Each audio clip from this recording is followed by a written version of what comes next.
Friends, ఈరోజు మనం జాంకాయ ఫ్రై ఎట్లా చేయాలో చూద్దాము. ముందుగా ఈ 3 జాంకాయలు తీసుకున్నాము. జాంకాయల ముక్కలు ముక్కలుగా కట్ చేసుకున్నాము. పచ్చిమిర్చి, ఉల్లిపాయలు, బాగా పచ్చి జాంకాయ తీసుకోవాలి, దోర జాంకాయలు.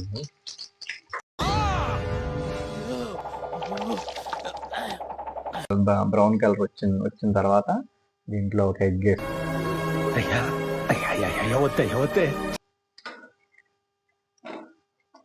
ఎగ్ అదుగు